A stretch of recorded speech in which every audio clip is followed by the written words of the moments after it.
Hello YouTube, it is your boy B3 back with another kicking movie reaction review. Today's review is over the so bad it's good film of the kaiju genre, The Giant Claw from 1957, aka The Mark of the Claw. So, this is a sci-fi horror film. This runs about an hour, 15 minutes, and it's on Tubi to watch for free. I have the DVD on a set of 4 movies. I actually had all the other movies in the set already, but I just bought this set for The Giant Claw. But once again, you can watch it for free on Tubi.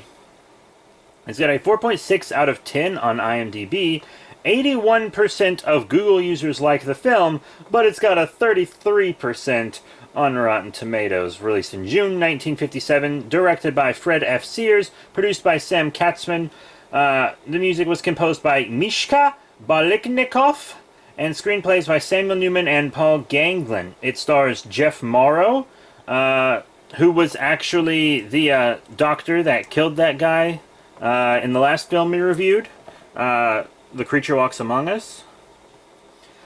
It's also starring Mara Corday, Morris Ancrum, Edgar Barrier, Robert Shane, Louis Merrill, and Clark Howitt. Very fun. I'll give you a quick read-up. Excuse me.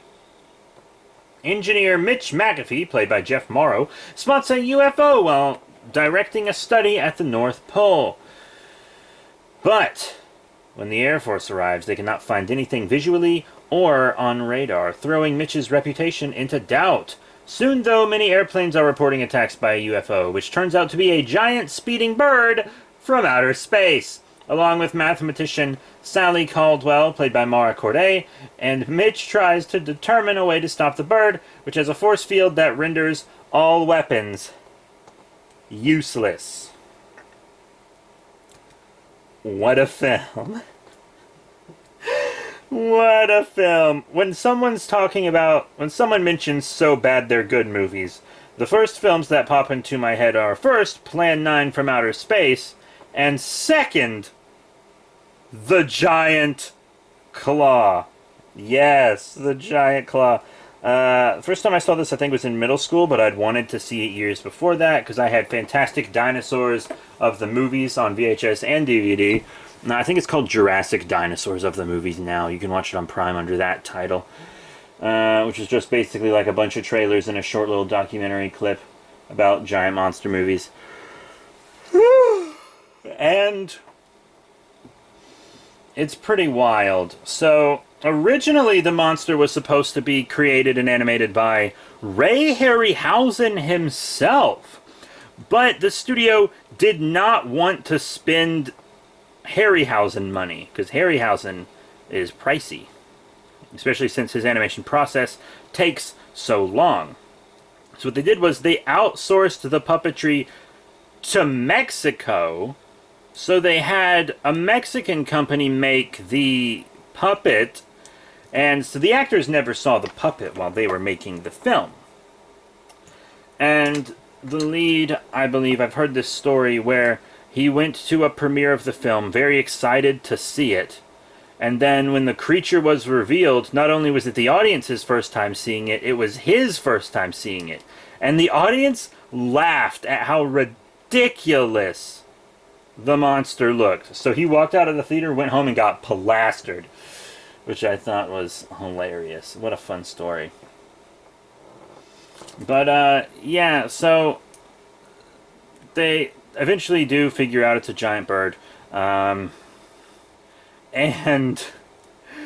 like they're like, all right, we need to keep this info about this bird top secret, and then the bird immediately flies around the world, revealing itself to everybody.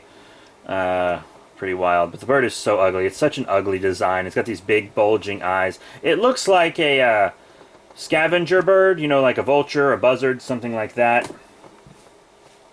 Which is fine idea, but executed so poorly. Oh my god. It's really just the head. Like, the neck seems way too long for one thing, and then the head is, like, so ridiculous. And the puppet has flaring nostrils.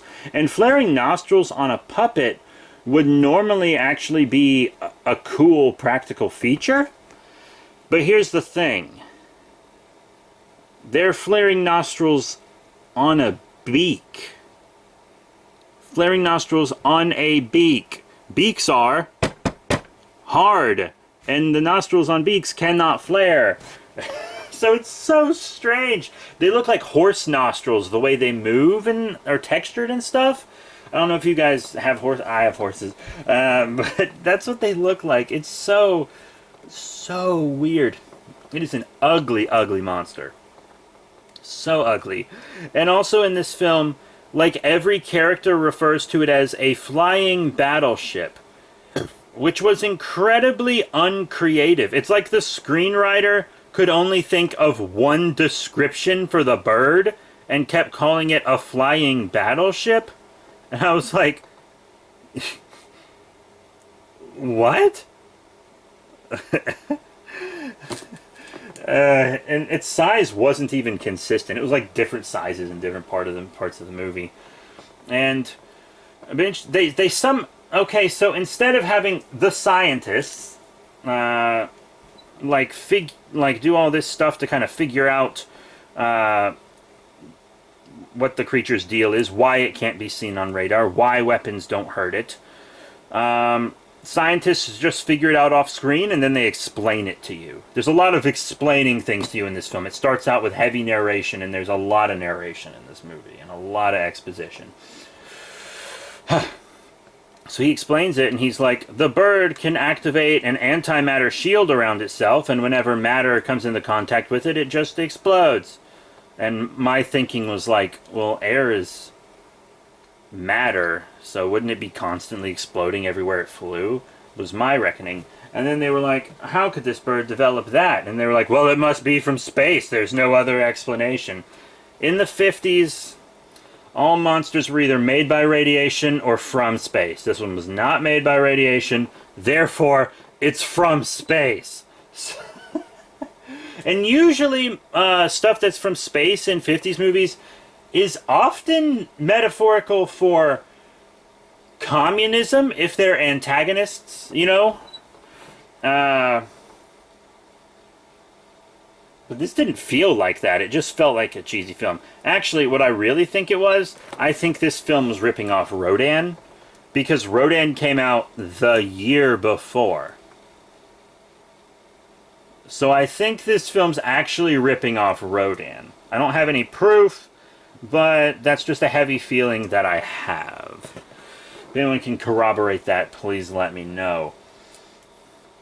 So they eventually find a way to take down the shield, and the reveal for how they found it was actually pretty good, because there was this big lab explosion which hurt the scientist who figured it out, and he was like, they're in the hospital bed telling him, like, you need to rest, the experiment's a dud. And he's like, what are you talking about? It's a dud. That explosion happened because it worked. It's supposed to do that.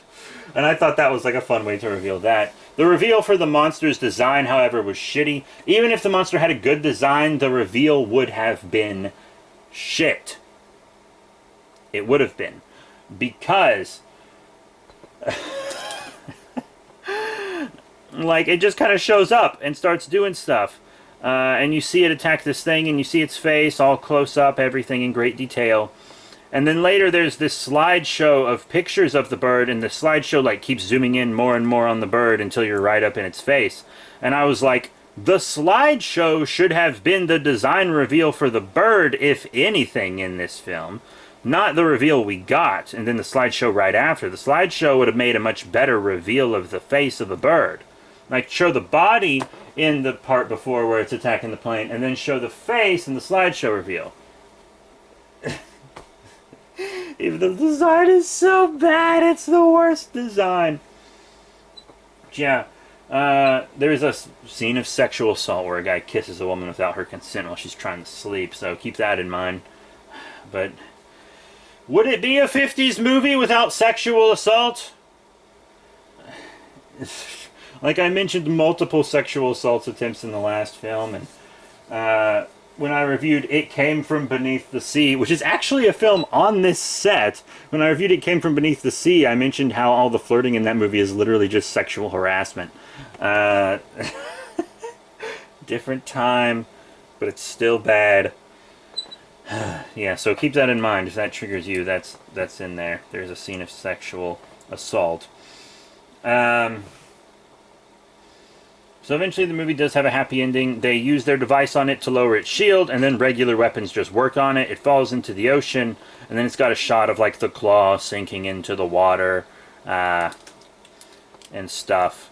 It's not a good film. It's poorly shot. The acting's like pretty normal, I guess, to be honest. The acting's pretty normal. The sets are fine. The score, I kind of liked the Creatures theme, you know? I dig it. I kind of have a bit of nostalgia for it because I've been hearing that theme since I was a kid, even though I've only watched the movie maybe a handful of times, maybe less than that. But yeah, if you're a So Bad It's Good movie fan or a kaiju fan, this is definitely a must-watch film. That is my take on The Giant Claw 1957. This is a film that you get a group of friends together and you all watch it at the same time and make fun of it. That's the kind of film this is. It's so funny. It's one of the top So Bad It's Good movies of all time, in my opinion. And it's entertaining enough even if you watch it by yourself, to be completely honest. Lots of So Bad It's Good movies you basically have to watch with people for them to be funny. But this film, you can watch just alone and still enjoy it. But it is bad. But it's actually a very famous film in the kaiju community. I think that's because kaiju fans were so starved for content for so long, but now we're kind of in a kaiju renaissance, if you haven't noticed. So there's a lot more kaiju content being made these days, but kaiju fans were so desperate for content back in the day. I've actually had a lot of people, because on this channel I've made several vlogs about the MonsterVerse, future of the MonsterVerse, etc., etc., even though there probably won't be a future of the MonsterVerse after March. March 26th, I think, is when GVK comes out. And I've had a lot of people unironically tell me they think the Giant Claw should be in the MonsterVerse. I think that's stupid. I think if the Giant Claw was ever remade, there's no way in hell it would not be a comedy or a parody of some kind. That's usually what happens with So Bad It's Good stuff. When So Bad They're Good movies that are made seriously but then end up being bad, whenever they are remade or like given sequels or something, the sequels and remakes are always comedy. Right? At least almost always. But yeah, those were my final thoughts on The Giant Claw in 1957. Thank you all very much for tuning in to this. You know, I love kaiju, I love puppets, I love monsters from the 50s, almost 60s in this case. So, once again, this is a free film on Tubi, but that's really the only place to stream it. You can also get it for about 14 bucks on Amazon in a set of 4 films. The 4 films are The Giant Claw, and then 2 Ray Harryhausen films, It Came From Beneath the Sea, and 20 Million Miles to Earth, and then also the original Japanese Mothra film from the 60s. So it's a very worthwhile set. All 4 of those films are kaiju films, also, which I'm sure is not a coincidence. So thank you all very much for sticking with me through this review. Next time I'll probably review that Mothra, since, I mean, it's on the DVD that's already in my Blu-ray player, so I might as well just go ahead and review Mothra, right? I've had a different copy of it forever, but, you know, I might as well go ahead and just review it now. So that's it. Thank you all once again for your support. Remember to rate, comment, subscribe, check out all the cool links in the description below, Facebook, Twitter, etc. And I'll see you all next time.